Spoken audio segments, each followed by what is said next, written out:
ready for a trip to Europe? In your head, are you thinking Europeans will be dressed like this? I did before for my first trip, but I'm here to tell you, they don't necessarily dress like that. You're out buying all new outfits. Are they going to be comfortable? What if you have to walk a couple of miles in them?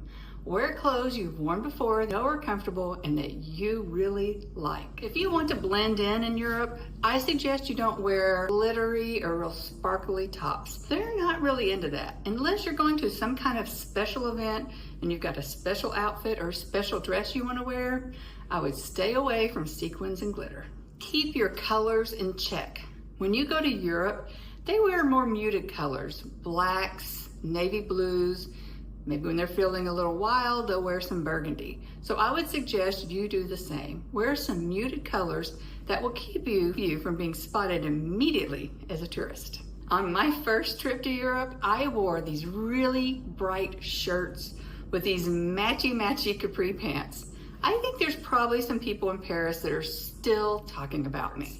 Unless you're going to a beach destination, I would suggest you don't wear shorts in Europe. Another thing you're not going to see in Europe and that will point you out as a tourist is yoga pants or leggings or any kind of athletic wear when you're not actually doing athletics or working out. They only wear those when they're working out, not to lunch and brunch and all over the place. I have some great outfits in the link below if you were looking for something that's really comfortable to wear on the airplane that's not yoga pants.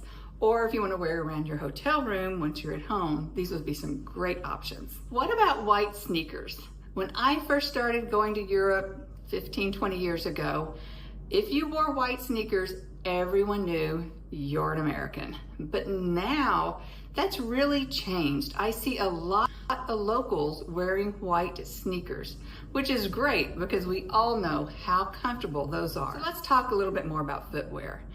I love to wear sandals in the summer, and you will see a lot of people in Europe wearing sandals, but I have to warn you, your feet are going to be dirtier than they have ever been in your entire life. Those old streets with the cobblestones, they have like this black grease that will get on your feet, and it is really difficult to get that off, especially considering they don't have any hand towels in the shower. So you're trying to do that with your hands and soap. It can be difficult. But I do still bring sandals because I think that makes a nice evening shoe when I'm going out to a restaurant. And I'm not talking fancy Michelin star restaurant, but just a nice restaurant. Instead of my white tennis shoes, I will switch into a pair of sandals. Let's talk about the number of shoes you're taking with you. Shoes can take up so much room. I would really suggest you just take one really good pair of walking shoes, one pair of shoes to wear in the evening to the little fancier places, and maybe one more pair of shoes in case those walking shoes start to rub on your feet. Wear your bulkiest shoes on the airplane so they're not taking up a lot of space. Another thing about your shoes, if you're going to Europe, almost every city is going to have cobblestone streets somewhere, if not everywhere. It is impossible to wear a heel of any kind that's not a wedge heel on these cobblestones. I have done the testing for you. I had the cutest boots I took once, and they had a pretty good size heel, but I got it stuck in those cobblestones so many times, it was impossible to walk like a normal human being. So I suggest either a wedge or some other type of shoe, a cute flat, if you plan to go walking a lot, because they will get stuck in those sidewalks. Let's talk about your bags and your purses. One of the things you have to really take in consideration when you're going to Europe is the pickpockets. These are world-class pickpockets. They love a backpack, and the reason why is it is behind you, and they can get into that backpack without you ever knowing. They can also slice into that backpack without you knowing.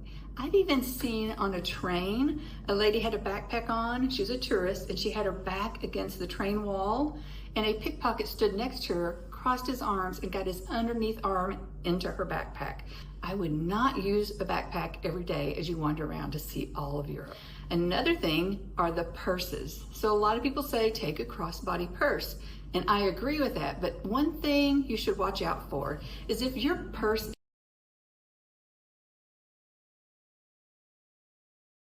is hitting right at your hip.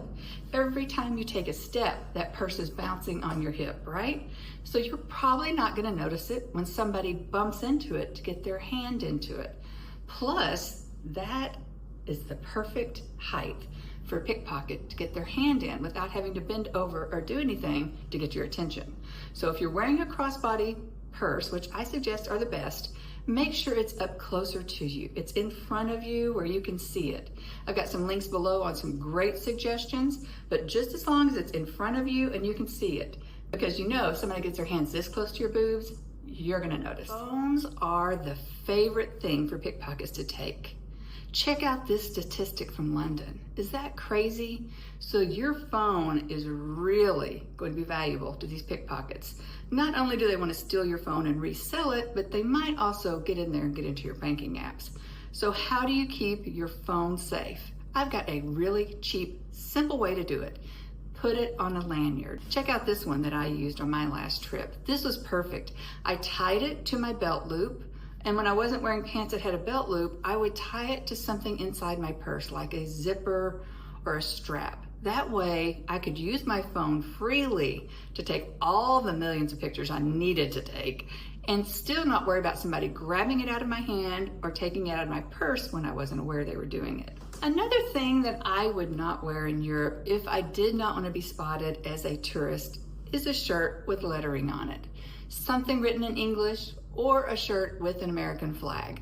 I would avoid those when I'm traveling internationally, just so you don't bring any unwanted attention to yourself. So what about a big, huge camera? I take a camera with me occasionally, not on every trip, but on some trips, like when I'm going to the Greek islands, I feel like I need my big camera because I have to take some great pictures of that area. So I know I said don't take a purse that sits at your hip, but I would say for your camera, take a bigger purse that your camera fits in. Don't put anything in that purse but the big camera, and keep that in front of you. You probably won't be carrying that every day, but that's a great way to keep your camera hidden where people don't know you have a camera with you until you're ready to pull it out and take some pictures. I know we're talking about what not to wear and what not to take, but one thing I suggest you do take is this neck pouch. Check this one out. I have a link below for this. They also make waist pouches. And what you're going to keep in here is your passport, your big dollar bills or your big euro bills, and a credit card. That way, if you lose your purse or you're pickpocketed, you have those things with you. Now, there are some other options. There's some companies that make pickpocket-proof pants, shirts, scarves. Maybe I'll do a whole entire video on those because I actually have a whole wardrobe of that type of stuff. But you want to make sure those most important things are hidden away and not someplace like in a back pocket or a front pocket, guys. That will not keep it safe because those pickpockets are world class. Be sure and keep it in a neck pouch or a waist pouch or someplace completely hidden that they can't get. What electronics should you pack for your trip and which ones should you not pack? I would suggest you don't take a hairdryer. If you're staying in hotels, they will have a hairdryer for you.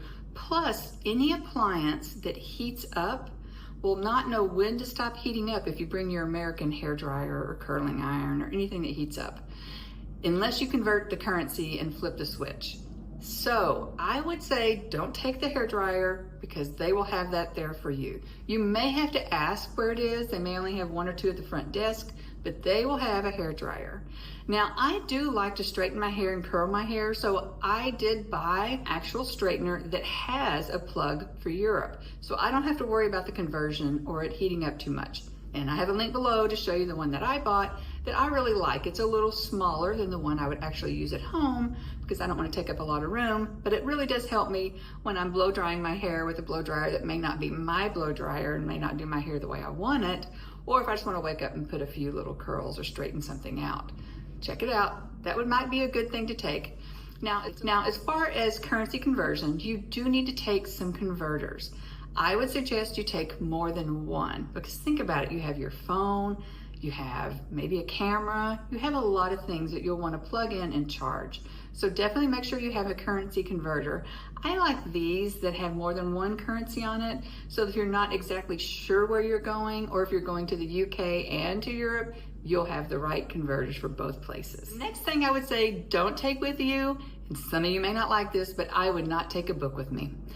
If you're reading a book, make sure it's a paperback and small if you just have to have a book and you can't read it on Kindle or some other type of reader. But if you're thinking about taking your favorite Rick Steves tour book or some kind of a travel book that will help you travel at your destination, I would suggest you cut the pages you need out of that book, leave the book at home, and only take the pages you need. They're much lighter, they'll be easier to carry, and they won't weigh down your suitcase. Let's talk special occasion outfits. I don't know about you, but I always think in my mind I'm going someplace fabulous, that I am going to need something really fancy. But after lots of travel, I have come to the conclusion that is not correct. I will not need that on a surprise basis. So unless you know you're attending some huge formal event, I would stay away from bringing the really fancy clothes. You can get into most European restaurants with just nice clean clothes, maybe not tennis shoes, but a little nicer shoe. You should be fine. However, let's talk about the pants. Sometimes in Europe, they don't want you wearing jeans in the nice restaurants. So I would make sure you had one pair of pants or one bottom set that was not jean material. That way you know you have something to wear into the little nicer restaurants. Next, let's talk about jewelry. When I traveled as a solo female through those 30 countries, at times I would wear a fake wedding ring. That's going to be up to you if you want to do that or not. But my suggestion is, do not get a big, huge fake rock on that fake wedding ring. And if you're lucky enough to have a real wedding ring with a huge rock on it, I would not take that to Europe. I would only wear a simple band, and I wouldn't wear your most favorite, really expensive jewelry anywhere in Europe or in any vacation. I would leave those at home. Definitely you'll need some accessories and some jewelry, but I would stick to the things that if you lost them, you wouldn't be too upset. Plus, you don't want to bring a lot of attention to yourself as somebody who might have a lot of money, because then you become a pickpocket target. Travel gadgets. If you're like me, I love looking at all the travel gadgets. But if you don't watch out, you can have a suitcase full of travel gadgets and no space for your real stuff. About selfie sticks. A lot of the places you go to visit, museums, famous historic houses, Versailles, those places are not going to allow you to have a selfie stick even in your purse while you're there. Let's talk toiletries. I have a funny story about my husband. The first time we went on a big trip, he hadn't traveled much. And I don't know what made me say, hey, what about your toiletries? Because I always kind of like to combine my toiletries with the person I'm going with so that we don't take 2 toothpastes, 2 shampoos, 2 of everything when you only need 1. So we got into his toiletries. He had 2 full bars of new soap. I mean, the big bars of soap, and his huge shampoo. I was like, oh my goodness, no. We're only going to take toiletry size items because you're probably going to end up carrying some of that stuff on, and you can't carry on a full bottle of shampoo. I would also suggest do a little research before you go. There's a lot of your toiletries that are maybe in liquid at home that you could get in solid form. I have a solid conditioner and a solid shampoo that look like a bar of soap. They're a little bit smaller. Those are great to replace the liquids that I would normally take with me. Plus, you can buy almost anything in Europe. It's not a third world country. And matter of fact, you may find that some of their brands may be more to your liking than your ones at home. Okay, let's talk about your pajamas, your PJs. If you're going on a real budget trip and you're staying in a hostel or you're staying someplace where the bathroom is down the hall and not an ensuite with the bathroom in your room, think about that for a minute. What do you want to be walking down the hall with? There's no guarantee that there'll be nobody in the hall, so I would really make sure you know the situations with the showers and the bathrooms so that you can take with you maybe a robe or some pajamas you wouldn't mind the world seeing. Those are my tips on what not to take. Let me know if you've got more to add in the comments. Ciao for now.